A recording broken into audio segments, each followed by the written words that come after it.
Head football coach Mel Tucker. We'll follow this with some early enrollees that joined the program in January. But first thing, we'll get started with Coach Tucker and some opening comments, and then we'll open up for questions. Coach? Yeah, thanks, Ben. Thank you all for joining the call today. It's good to see everyone again. It's been a little while. I hope everyone is taking care of themselves and staying safe right now. As you know, we signed 18 outstanding players during the first signing period in December. Today, I'm very excited to announce the signing of wide receiver Keon Coleman to our recruiting class. Keon is a very special player. He's tall, he's long. He has a very good build for a receiver, very smooth and athletic, strong release off the ball. He gets open with speed, quickness, size, instincts, and awareness. He has the athletic ability to outjump defenders for the ball. He has outstanding ball skills, very natural and confident hands. He has a wide catch radius, very friendly to the quarterback. He's very effortless in his pass routes and his ability to go and attack the football. He can run the entire route tree. He can play inside or outside. His upside is through the roof. He's also planning on playing basketball. He's holding several Power 5 basketball offers as well. He's a 3-sport athlete: football, basketball, and track. He's a 2-time All-State selection.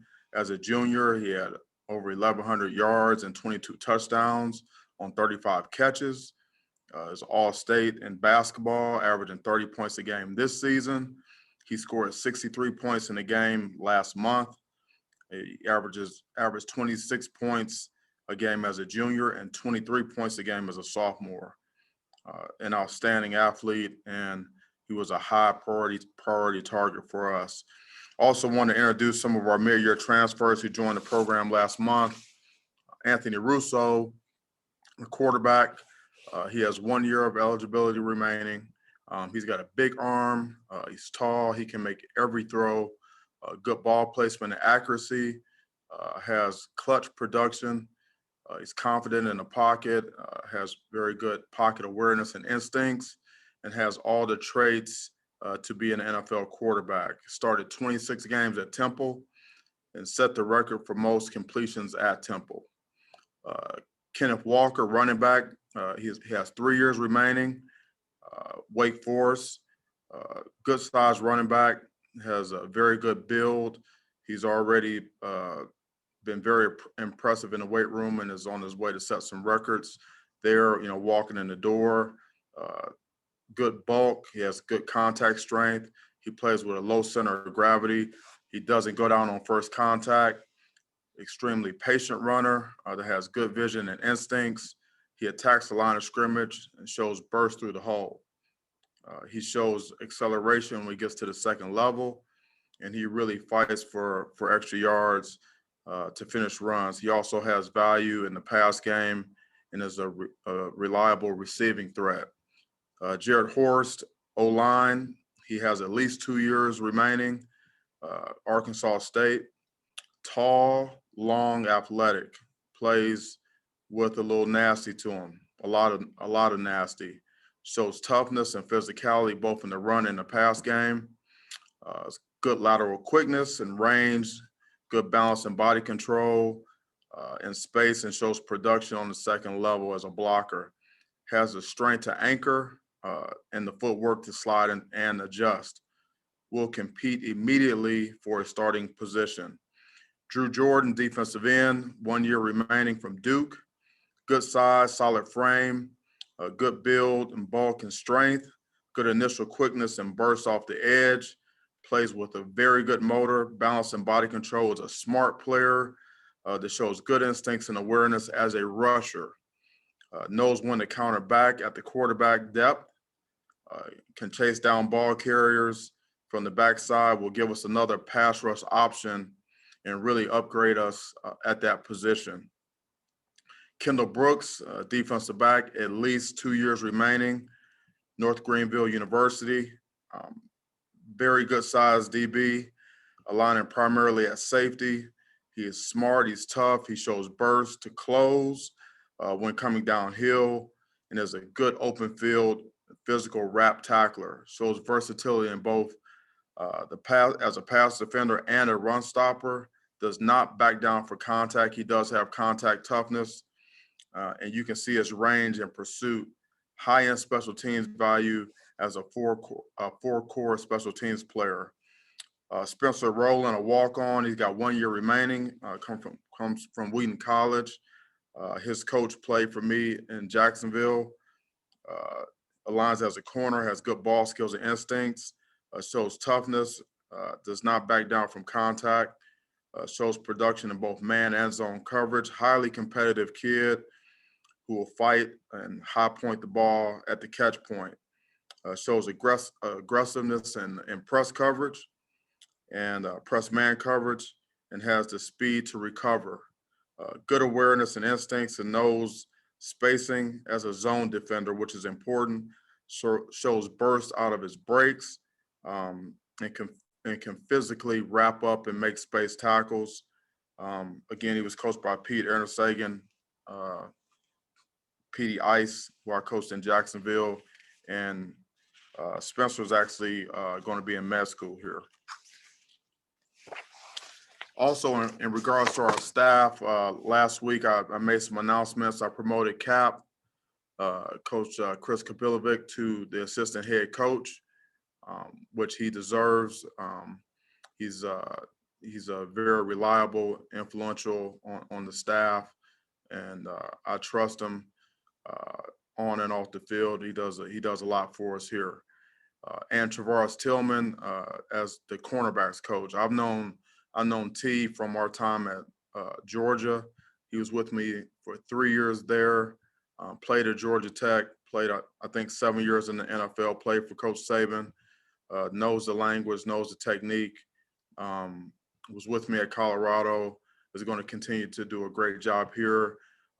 His focus will be the corners. Also named Coach Barnett, the secondary coach, and his title was corners last season. In addition to our on the field staff, we also welcome Amber Reinstein to East Lansing. She's our head football dietitian. She works with football only. I want to go back to Harlan. You know, I really believe in having the defensive backs meet together as much as possible. It's very similar to the offensive line. I've never really been comfortable in a situation where the corners and the safeties met in separate rooms all the time. So, but there are times when it makes sense for them to split up in the classroom. You know, obviously in practice and in the drill work, they have to split up. So when all the defensive backs are together, Harlan will run the show. When they split up, if and when they do split up, then Travaris will take the corners and Harlan will take the safeties. I also will be pitching in the secondary as well. I would also like to welcome Dr. Ashley Baker to Michigan State. Dr. Baker is our new Chief Diversity, Equity and Inclusion Officer. Since her arrival on campus, I've had the opportunity to meet with her on a regular basis, and I believe she's a wonderful addition to our university and to our athletic department. Also want to thank Mike Tressel for for everything he's done for this program for the last 14 seasons, and I wish him all the best at Cincinnati. I've known him for a long time. He was a graduate assistant for me at Ohio State, and he's a great professional. Our team is working hard right now in our conditioning program with Coach Novak and his staff. You know, we're looking to gain ground and this year, and it starts in the weight room. I believe that your team is built in the weight room. The competitiveness, the grit, the determination, you know, the strain, you know, the toughness, mental and physical, you know, burst, explosion, you know, bigger, faster, stronger. camaraderie, team chemistry, all that starts in the weight room. And so that's where we are in terms of our program, strength and conditioning, running and lifting. Um, it's in full swing, and I'm very impressed with what we're doing so far in the weight room. Also want to thank our medical staff. Sally and Dr. Covan, they continue to work with us to help keep our players and our staff safe. We're still testing and just really giving us the opportunity to get ready for spring ball, which we did not have a year ago. With this being signing day, I want to thank everyone on our staff who helped put this recruiting class together, especially in such a challenging year.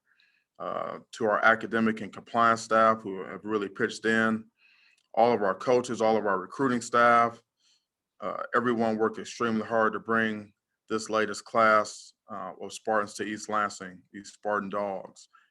This was a national class with players from 11 states. Our recruiting brand is strong across the country, and we continue to go out and find the best players in the nation to fit this program. We're already off to a good start on the 22s and the 23s. And with that, I'll open it up for questions. Thanks, Coach. We'll start with Matt Charbonneau, the Detroit News. Hey, Mel, good to see you. You always talk about recruiting never stops. And I think today is kind of an interesting example. I'm not sure how much you can talk about guys that didn't end up here, but when you have a day where you're thinking it's going to go one way, ends up another way, is that just kind of life in recruiting? And at what point did you realize you had a good shot at Keon, and when did you know that was going to happen? Yeah, I'm usually never really surprised in recruiting. Usually you know who you're going to get and who you're not going to get ahead of time, because we're in constant communication with the players and with the coaches. But obviously we're not allowed to make comments about players and unless they're signed until they're signed.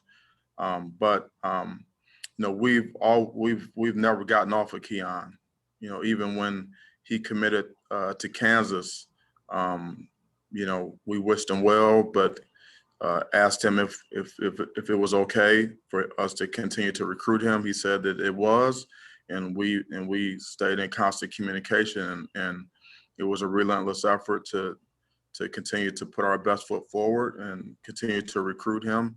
And at the end of the day, he felt like this was the best place for him.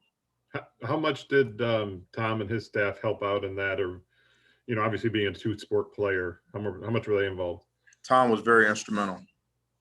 He's very instrumental, and we have a history of two-sport athletes. We have a history of football players also playing basketball, so that really helped.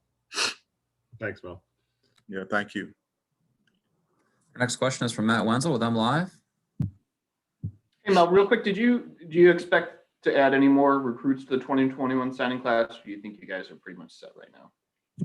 Yeah, we still have more initials available to us, so we're going to look to add some players to start here in June out of the portal. Ideally, we'll get them in June, but we'll be adding players all the way up until we start fall camp. And so we're not done. We're not even close to being done. We got a lot of work to do still with this class. And just kind of a quick roster type question. I mean, you said recently Matt Allen will be back for another year. We saw social media posts from Matt Coughlin, Drew Beasley, and Jacob Panasuk indicating the same. Those three all planning on coming back? Yeah, absolutely. And then that's the plan. And then a half dozen others: AJR Curry, Jordan Reed, Larice Nelson, Trey Person, Luke Campbell, Matt Dotson. Any of those six guys you think are going to come back for another year? Yeah, we're going to see what's going to happen with Luke. I would love to have him back. Dotson is back with us. For sure, those guys. Who else did you have on the list? Are Curry and Reed. Yep. Nelson, Person. Yeah, I mean those some of those guys will be back, some of them won't be, but AJ is obviously a guy that we like, and so we've had some movement, but that's not unusual. Thanks, Mel. Yeah, thank you. Our next question is from Chris Solar, the Detroit Free Press. Hey, Mel, good to see you. I guess, can you kind of break down some of the intricacies and maybe nuances of trying to build a program from the portal versus building it from the traditional high school that people know and kind of have followed for decades? I mean, this new era, how do you approach it? I mean, and how have you looked at any other programs to do that, or are you just kind of doing that internally to build your own strategy? Yeah, I mean, the portal is not entirely new, and transfers are not entirely new, and so I've had experience with this for a number of years, and it's just more prevalent, and there's just more guys in the portal now. I mean, there's over 10,000 players there, and there's guys hitting the portal every single day. I mean, I get texts and emails and phone calls about I get several calls a day about guys that are in the portal and looking for a home. And so, we've structured I've talked about this before, we've structured our personnel department to be able to handle that, to be able to focus on the players in the portal and junior college players, and also to be able to focus on high school players. And so, it's something that is here to stay. I'm comfortable with it. There's opportunities for us to improve our team, and that's what recruiting is all about. So we embrace it. And how much does the immediate eligibility for next year help you right now to be able to know that those guys are able to come in and play and not have to sit out a year? I think it's important, and it helps. And when you're looking for immediate impact players, we take that into consideration. I think players also take that into consideration when they decide to go in the portal. Our next question is from Stephen Brooks with 24/7 Sports. Hey, Mel, good to see you. Just curious with Keon, how do you see the two-sport system working out in practice? Have you ever coached a guy that's done that? I know Tom has in the past. Maybe he has some plans that can sort of be, dusted off, I guess. Just how do you see that working out? Obviously with some overlap there in the seasons and all that. Yeah, I'm sure, it's just all about communication. I mean, I was here when Lorenzo Guest played football and basketball here. And so he's going to be a great resource for Keon. When I've had players when I was at Alabama and when I was at Georgia who played football and ran track. And we were able to work that out. Most notably, Miko Hardman, the kid that I recruited to Georgia, who's going to be playing in the Super Bowl. His second one was, played football, and he also ran track. And we got Adam Burkhorst on our team now, who plays football and also plays baseball. And so it's all about communication, getting out the calendar, mapping things out, and the key is to make sure that the player never gets caught in the middle. We want to make sure that the student athlete doesn't feel conflicted. So we have to, our programs have to work together and as a team and do what's best for the student athlete. And so I'm really excited about it. I think it's going to be great. And if I could, going back to Travares as well, just as you evaluated your options for that spot, what was it about him that rose him to the top? And on today, I guess it's relevant. What do you see in him as a recruiter, his potential there? Yeah, I've known him for, he's been with me for 5 years, and so 3 years at Georgia, he's coached in some big games. He knows me.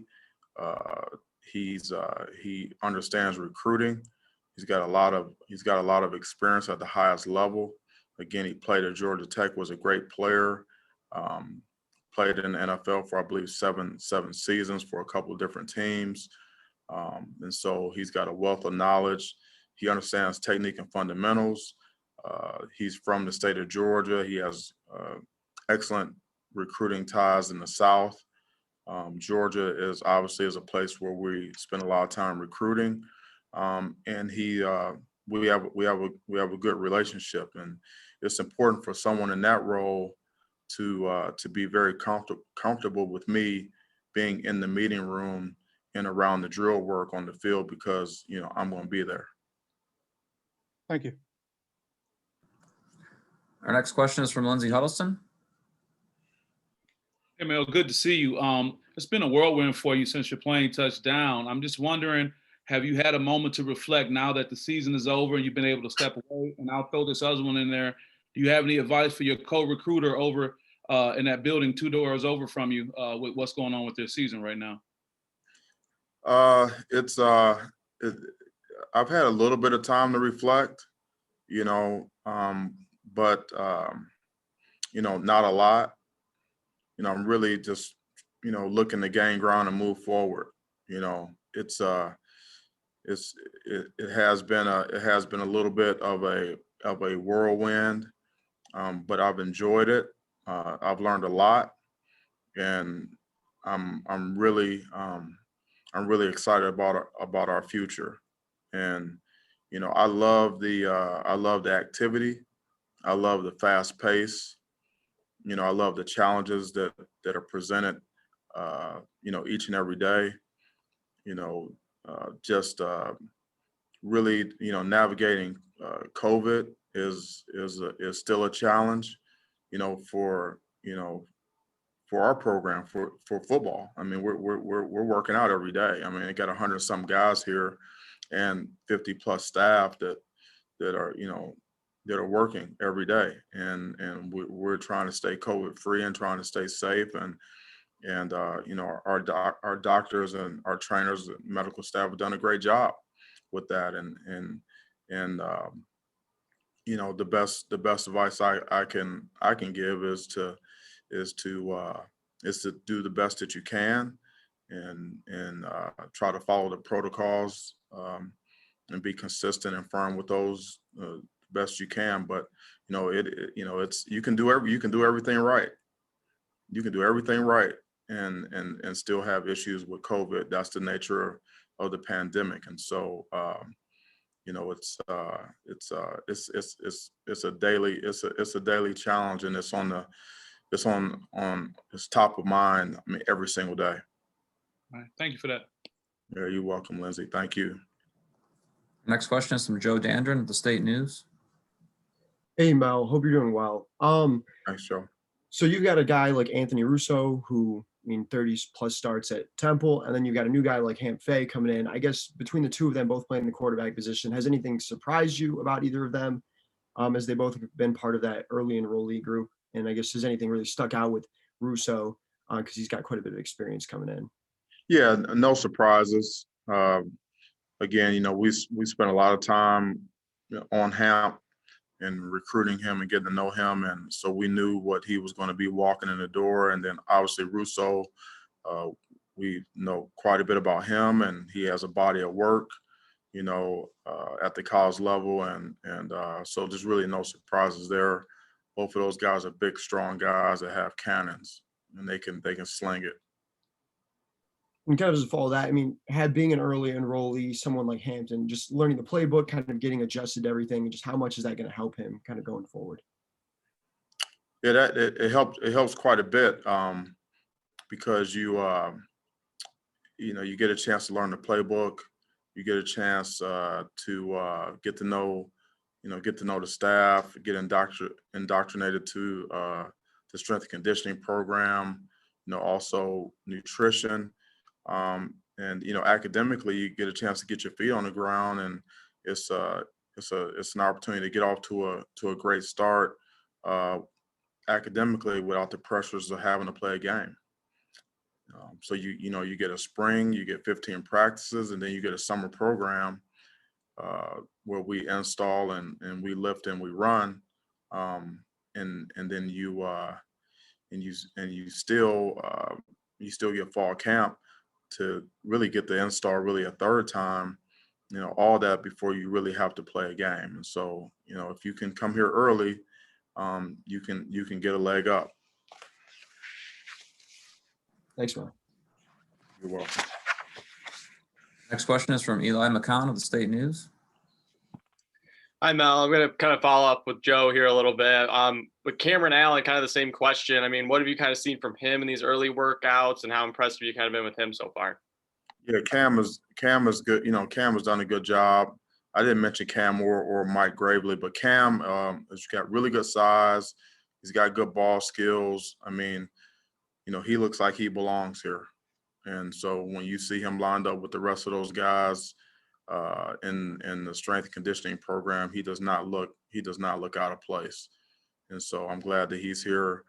Michael Gravely is a first team, all-state performer from Cleveland. I've had a lot of success from his high school. He's here working as well, mid-year, getting his feet on the ground academically and in the weight room and strength and conditioning. And so, all these guys, have an opportunity to play early. Thanks, Mel. Our next question is from Audrey Dahlgren with WLNS. Hi, Mel. I'm going to go back to Keon a little bit here. So how important was it for him to be able to play basketball as well as football? I mean, those conversations, because you mentioned that he had several offers from other Power 5 schools to play basketball. So how instrumental, I mean, you mentioned Izzo is instrumental, but how important was that to him to be able to play basketball? It's very important. I mean, you can, if you go on YouTube or go on Twitter and check out some of his basketball highlights, you can see why. I mean, he's a legitimate basketball player. I mean, he can really light it up out there, and he's a two-sport athlete. I mean, there's not a whole bunch of those guys out there, that can do it at the Power 5 level. But he's certainly a player that can do that. So it was extremely important. And how do you think, too, that will help kind of what you're trying to build at Michigan State in terms of the athleticism and the player that you're looking for, that a guy can do both of that? Yeah, first of all, we're looking for guys that love football. And if you love football, I probably like you. And he is a football player that plays basketball.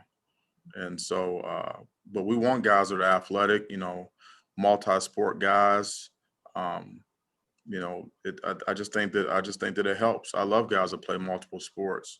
And if you can play two sports at the Power 5 level, you're a heck of an athlete. And those are the type of guys that we're looking for. I was just talking to Coach Cap yesterday. We were looking at a player, and he said, "Oh, and he's a wrestler." I said, "Cap, I've never struck out on a wrestler that's a football player ever, whether it was a recruiting or in the draft." And so that was, to me, that was a factor that made me want this player even more, because he was a wrestler as well. And then I have one quick follow, a different one if I can, but it is Black History Month, and we are working on a special with Maya Washington's documentary that she put together about Duffy Doherty and his integration strategies. How important is that for college football and what it means, the landscape these days, that what Duffy was able to do? Yeah, I think it's important. I mean, if you go back and you look, it's all about opportunity. Providing opportunities, and at that point in time, it takes a lot of courage and intestinal fortitude to do that, and to maybe go against the grain and do something that's uncommon. And so and those players and those coaches have really paved the way for in a lot of ways for where we are here today. And so I'm grateful for that. It's a very very important part of the MSU history. Thank you. Yeah, you're welcome. Our next question is from Jim Comparoni with Spartan Magazine.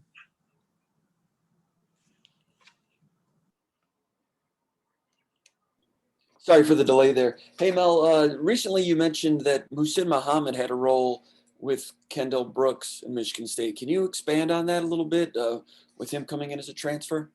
Yeah, he does. He has some ties with him, and obviously, you know, our staff has connections all over the country. You know, and that's important in recruiting, to be able to use the contacts that you have to make sure that you get the information that you need on players, and we cast a very, very, you know, broad net, you know, all over the country, to make sure that we can get the best fit for our players. The question was asked previously about, you know, the portal and transfers, and how does that, you know, how does that work in recruiting and putting together a team? And you know, I want to emphasize this: there's one thing to collect players; it's another thing to build a football team.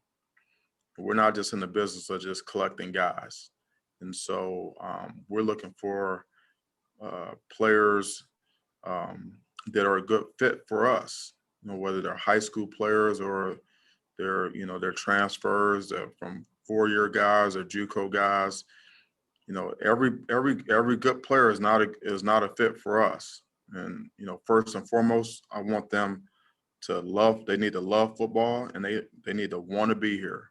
You know, obviously, we're going to recruit them. We're going to put our best foot forward. Show them everything that we have to offer. At the end of the day, that student athlete, he's got to want to be here. He's got to want to be a part of our culture and what we're building here.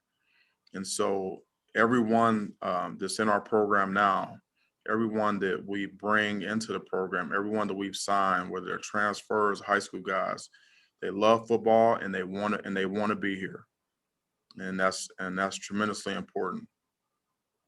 With the portal transfers, can you put a number on how many you expect between now and August? You mentioned you'll be very busy in it, but can you put a number on that? And how do you possibly go through 10,000 guys? I know you probably want to. You got Kendall out of a school that a lot of people would not have found and noticed. So I'm sure you want to go through all 10,000. How do you handle all that? Yeah, well, you know, we have a staff, and we work on it every single day. And you know, we have criteria for players. You know, we have positions of need. So we don't have to look at 10,000 players. You know, we have a way to whether they're measurables or, you know, height, weight, speed, you know, play time, you know, we have ways to really kind of sift through those and kind of narrow it down to guys that will fit, you know, the profile of what we're looking for our football team. And that's really it's a full-time job. I mean, that's a lot of hard work, but you know, we're dedicated to making sure that we do everything we can to bring the best student athletes here that can help us win on and off the field. You don't want to say a number on how many you might be bringing in before the season, is that? Yeah, I mean, we've still got a number of initials left, you know, so you know, give or take, you know, 9 or so possibly. It could be a little less, you know. We'll have to see on that, but you know, we're not done. Thank you, appreciate it. Yeah, you're welcome. We have time for a few more. We'll go to Jeff Seidel, the Detroit Free Press. Yeah, thank you. I was just curious about, I don't know the rules with transfer portal and COVID. How can they come on campus, and at a time of COVID, how complicated are those visits? Well, we're in a dead period in recruiting, so we can't host recruits on campus. You know, we can't leave campus to recruit. You know, some of these guys that they're reported mid-year, and they checked into the dorms. When I met them, that was the first time I met them face to face. You know, so you know, it's a challenge to recruit during this COVID time. Now, obviously, you know, it's a free country. If a kid wants to go on his own and explore a campus, you know, and just kind of try to get the lay of the land and you know, see some buildings and the perimeter and, you know, and the outside of buildings, and just try to get a feel for the environment, Obviously their players and their parents are allowed to do that, but we're not allowed to. At this point, we haven't been able to host anyone. Okay. And so everything that we've done from a recruiting standpoint has been virtual. The other question I had is a big picture question. Where would you assess where you guys are basically a year in? The culture is taking hold, and we're cementing that culture every single day. A culture of accountability, attention to detail, sense of urgency, compete, be unselfish, team oriented, have a chip on your shoulder, don't expect anyone to give you anything, and we're not about entitlement. And so, that's where we are. And so we've gone through a season. We've evaluated the roster, and we're doing everything we can to improve our roster and add to the players that we have. But that's where we are. We need to gain ground, and I used the phrase and hashtag gain ground because we're not where we need to be. I think that's obvious to everyone. We've got some catching up to do, and so that's what this time is for. Scheme evaluation, offense, defense, and special teams is ongoing, as we speak. And then recruiting never stops. We need to get bigger and faster and stronger in the weight room. Our nutrition needs to ramp up, and we're doing that. And we're in the process of building our football team. But it starts with culture, and that's something that we hammer every single day. And we've made tremendous progress since last February. But there's still a lot of ground to gain. We got a lot of work to do. Cool. Thank you. Yep, you're welcome. We have time for a couple more. We'll go to Matt Wenzel with MLive. And you kind of briefly touched on this a minute ago and talking about meeting some of these guys for the first time. How you've been doing this for a long time. How odd is it to recruit these guys and all of a sudden they're just there? It goes from Zoom to you're on campus and they're enrolled in classes. And does that require maybe a little extra having, whether it's you or other guys, kind of helping these guys get settled into, for some of these people, campus they've never even been to before? Yeah, I mean it's somewhat new. I mean it happens. It's happened in the past. Occasionally, you have some international players. Sometimes it happens with those guys. You get some of the specialists, the kickers and the punters. Sometimes they come. Some of the Aussies, they come and maybe it's communication on WhatsApp and maybe some texts and some phone calls, but you really don't see them until they hit campus. So there's just more of that. But onboarding these guys is very important.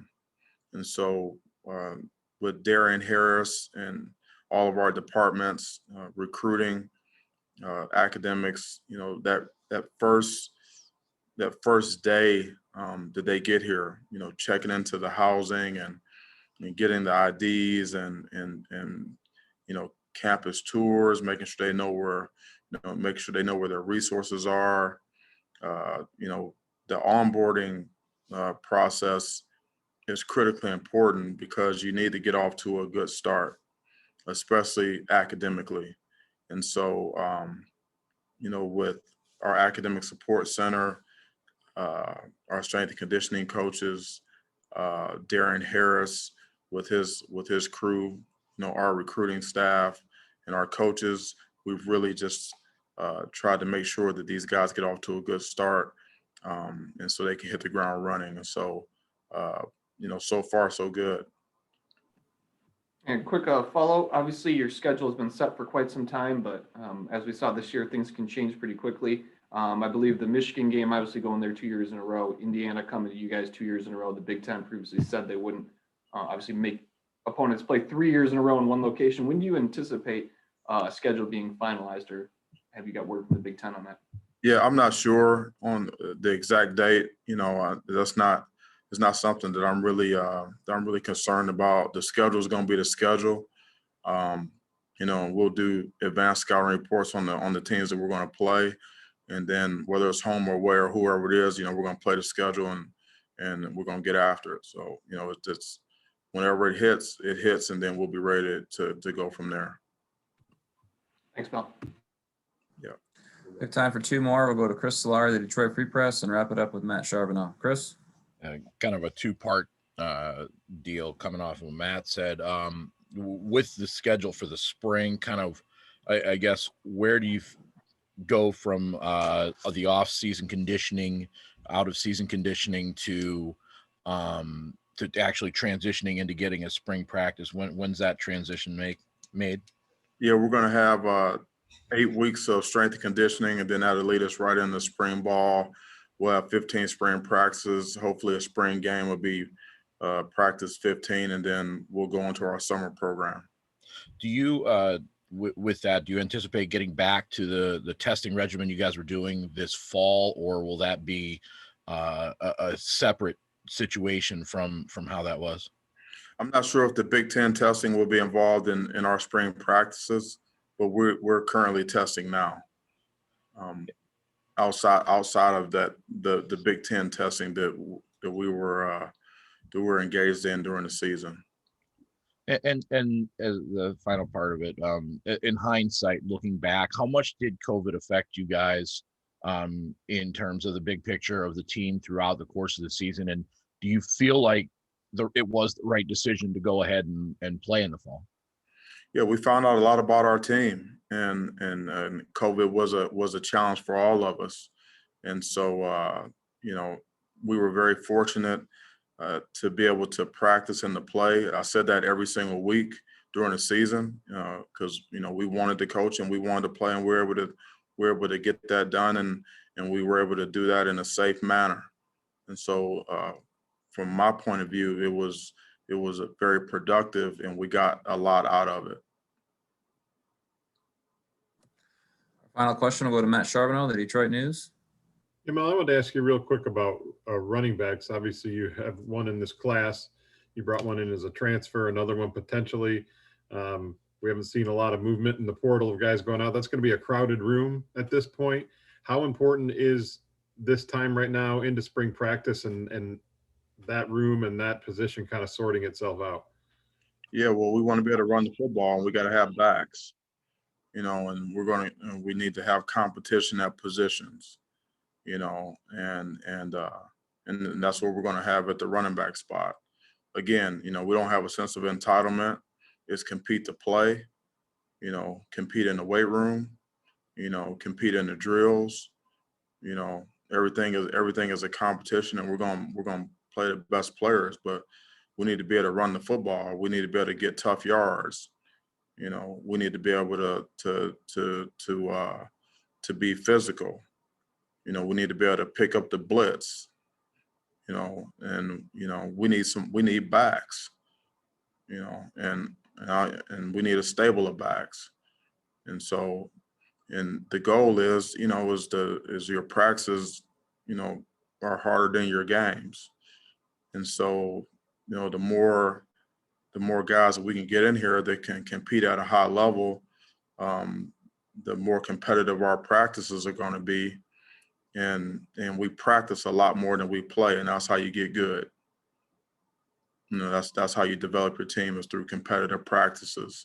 And so, their running back room, obviously is, it's going to be crowded, but pretty much every position that we have every room is going to be crowded.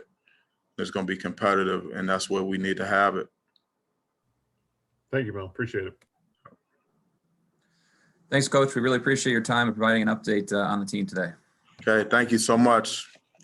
Have a great rest of the week. Stay safe. Go green. Thanks, Mel. Good seeing you. Yep, thank you.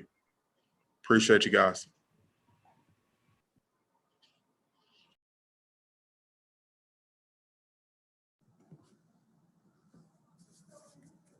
All right, next up on the call will be tight end Kameron Allen.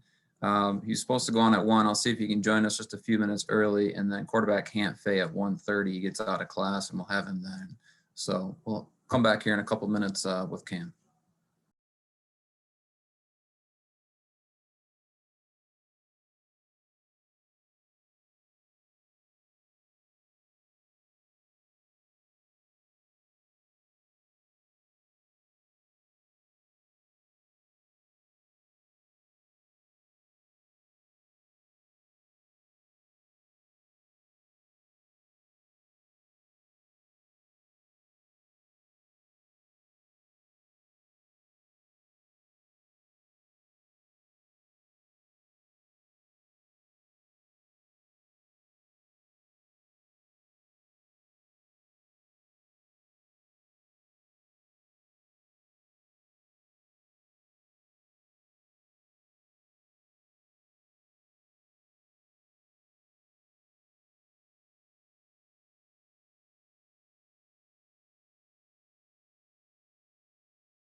Hello? Hi, Cam.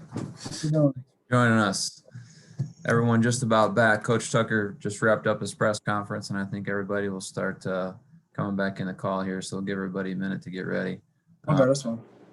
As usual, we'll take questions in the chat for Cam as we get started.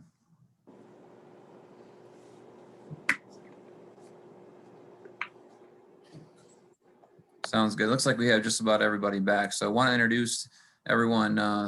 Michigan State's latest tight end, Kameron Allen from Forney, Texas, enrolled here in January.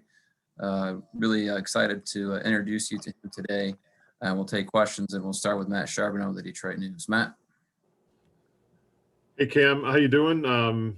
Good to see you. I'm just curious, what was it? Why was it important for you to be able to enroll early, and at what point did you know you were going to be able to do that? Hey man, I'm doing good. Thanks for asking, but I knew I was going to be able to do it probably honestly a week before I arrived on campus. It was kind of just a last minute thing, just being able to know, having to know when I'm going to be able to come on campus, because at first I wasn't gonna graduate early, and then the opportunity presented itself, so I jumped on it as soon as I could. And you know, it hasn't been that long, but how would you say you're settling in? I know it's quite a shift to come from Texas up here, and now you're a college student. How are you settling into everything? And what's kind of been the most interesting thing, whether it's football or off the field, or that you've had to deal with? It's been pretty cool settling in, just coming from Texas, you don't see snow every day. So it's like, that's a big thing. You go, when I'm walking from my dorm to the facility, it's snow all on the ground. So I think my main thing is just probably playing with the snow, kicking it as I'm walking outside and stuff like that. But it's been a pretty smooth transition. I got some teammates. I know, I got 2 teammates from Texas, so they've been kind of helping me out a little bit. And then the other early enrollment freshmen have been pretty much who I've been hanging out with. So I've been kind of gelling in pretty good. Thank you. Appreciate it. No problem. Our next question is from Chris Solar, the Detroit Free Press. Hi, Cam. Good to see you and good to meet you. I guess the first logical question after that was, did you bring a winter coat with you, or did you have to get one when you got here? I brought a couple of North Face jackets, but then I got a Michigan State. They provided us with a pretty bigger coat that I wear every day now. So that's been my pretty much go-to as I've been out here. I figured that's probably keeping you a little warmer. I guess, can you kind of touch on your relationship with Hamp? I think I read somewhere that you guys started working out a little bit together during all of this. I mean, can you kind of extrapolate on what exactly, how you guys connected and what you guys did? Basically, we just connected through the school. He reached out to me after he saw that I committed to MSU because he committed first. And he was just like, we don't stay too far down the street. It'd be pretty cool if we could hook up, throw some routes and stuff like that. So that's pretty much how that went. And then I went to meet him. It was probably about 30 minutes away from my house. And it was pretty cool to see him for the first time. I wasn't expecting him to be as tall as he was. Me, because I'm always the tallest one out of everybody. And then I meet him, and he's like 6'6". So that was a pretty exciting experiment. And from your position group, I mean, was the chance to maybe get some early playing time, how much did that factor into your decision to get here early to kind of get a jump start? Yeah, I mean, it always factors in. I mean, you can get playing time at any time of year. It don't matter if you're a freshman through a senior. It just depends on who's going to come in and put the work in. So if you're willing to come in and put the work in and be able to earn the spot, I mean, that's what you have to be able to do. Nothing's guaranteed at this point. Our next question is from Stephen Brooks with 24/7 Sports. Hey, Cam.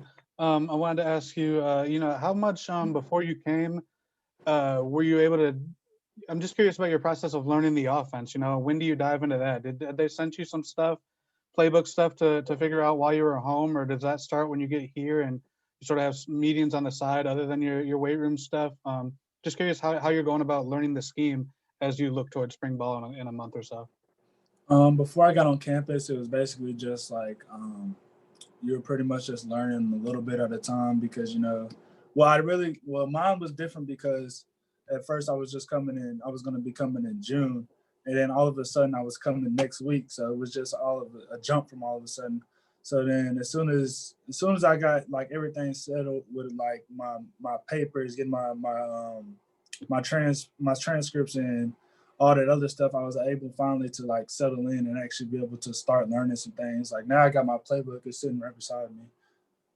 So I mean, I'm in that. I basically have the whole offense in my hands, and then I have a tablet which I'm actually on this Zoom call with.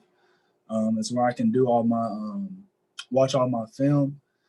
There's an app on there I can watch film from anything you can think of, and that's pretty much all that I've been using. Just using that to give me a head start and learning how to digest the playbook. Is that all on your own, or are you having some meetings with coaches already and everything? No, I have meetings with. I have an individual meeting with just me and my position coach every Tuesday and Thursday alone, and then I have a group meeting that when we all come together and that we just come in and talk about more complex things and just breaking it down one by one. So both of those meetings help me out a lot, though. Got it. Thanks, Cam. No problem. Our next question is from Eli with the State News. Hey, Cam, thanks for taking some time today. Just curious, we talked about a little bit earlier. You said that you've really been standing out in the weight room so far. So I'm just curious, how's it been, getting into the college weightlifting program? And then how's it been trying to balance that in college at the same time, especially since you kind of just hopped into it within a week where you weren't really expecting to? Honestly, the first day was pretty tough. The first and second day were pretty tough. I mean, I really didn't know what to expect just jumping into it right from high school workouts. The main thing about it was just really fast paced and it kind of threw me off guard. But coming from where I'm coming from, we play from Texas. At my school, we work out 7 o'clock in the morning. We're going full, whatever we can, full intensity. So it really wasn't a problem to me jumping into the workouts like that.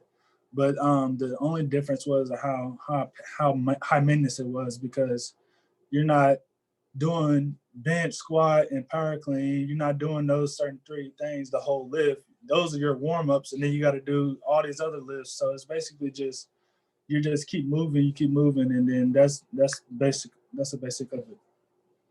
Thanks, Cam. No problem. Our next question is from Matt Wenzel with MLive. Hey, Cam, all your stuff that your mom shipped up, make it to you? Yeah.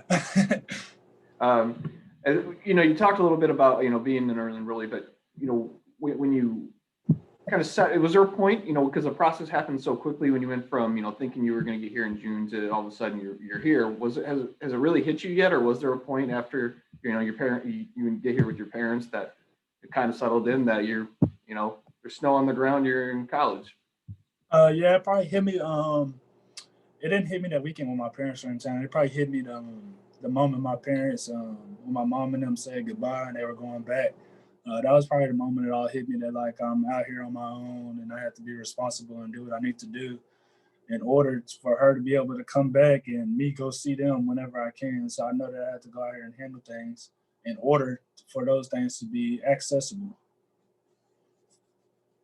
Is there any, obviously, like anybody who's a new student, whether you're playing football or not, there's a, acclimation process. How much does the COVID situation where you're, the university is basically telling you to stay away from other people, and that's what the, health protocols are. Does that kind of complicate, getting everything settled in? Not really, because I've been pretty much settled in for a couple of days now, but it does kind of affect with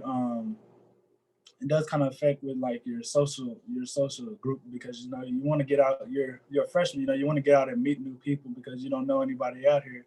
So with all these COVID rules, it's kind of hard to go out and process that, because you're not getting to meet these new people. You're not getting to go sit in the cafe and talk to all these different people. So COVID has definitely been an impactor on that. Thanks, Cam. Appreciate it. No problem. Our next question is from Lindsay Huddleston. Hey, Cam, welcome. Little advice about the snow. It'll come when you least expect it. So just keep that in mind. Also, to the COVID question, you are making history. You're part of this historic COVID class. Can you talk about when you were in high school and you saw the older players in high school getting recruited and you came to know the traditional recruiting process, but now you're part of this COVID situation? What was it like? Did you think it was in jeopardy?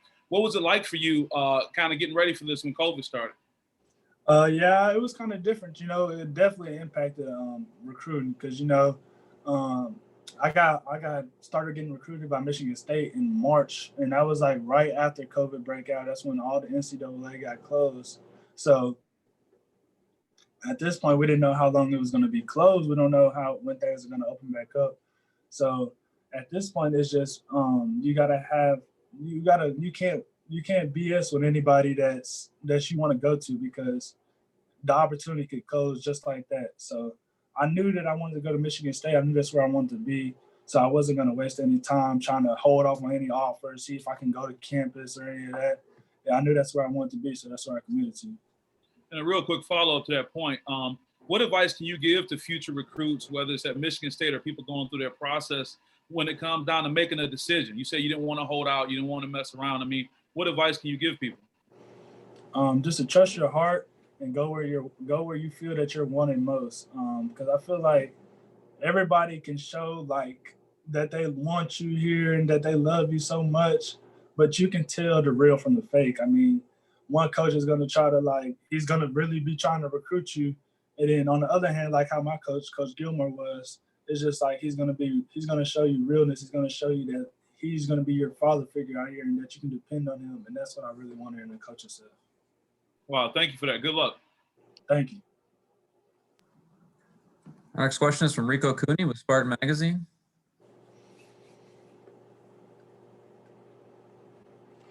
Hey Cam, welcome to the North. Can you talk about what your I guess what you think you can do in your first season here? I mean, what are your goals? I mean, is it your goal to get on the field as a starter, or how are you approaching this whole process? Right now, I'm taking this one step at a time. Right now, I'm just focused on getting stronger in the weight room and learning the playbook because that's what comes first.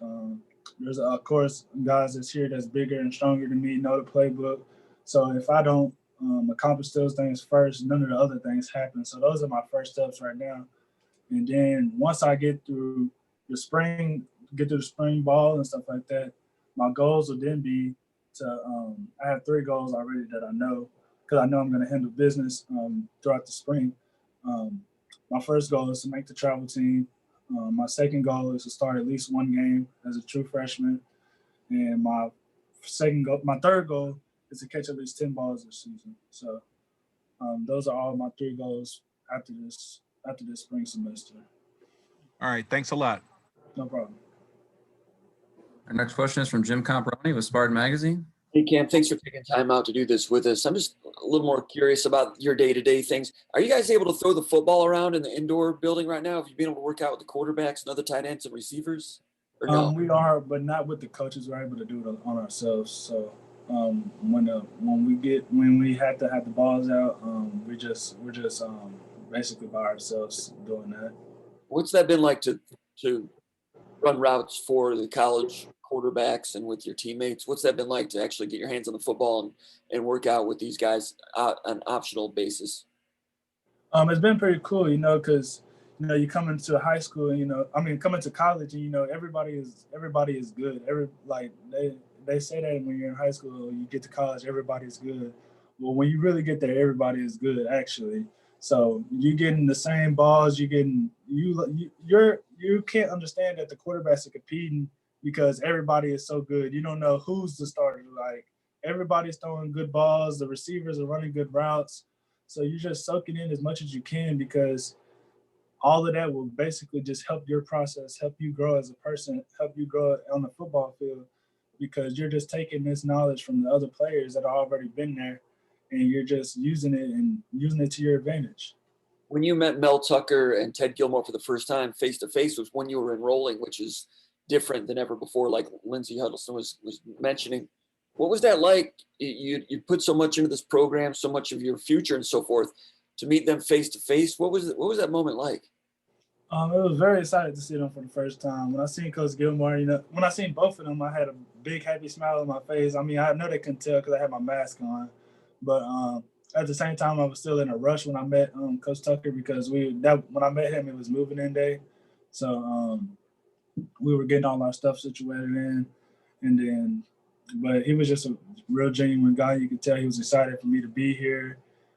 Coach Gilmore was excited for me to get into the playbook finally. He was excited because he'd been pushing for me to come ever since summer. He wanted me in January, so that was a good start of our relationship right there.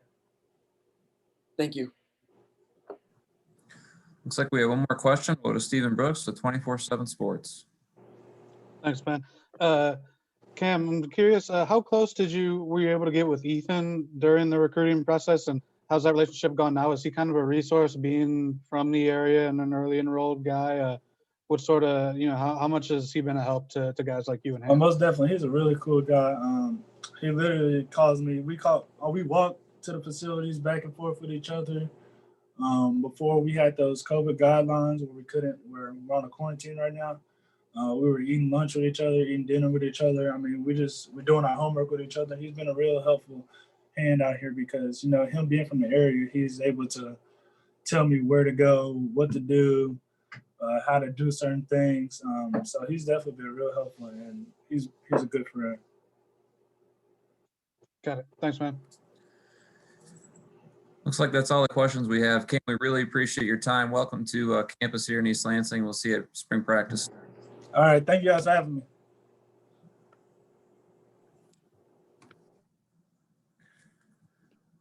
Next up at 1:30, Hamp says he'll be out of class. So we'll take a little bit of break and we'll go to part 3 here at 1:30 with Hamp Fay. We'll see everybody then. Thanks.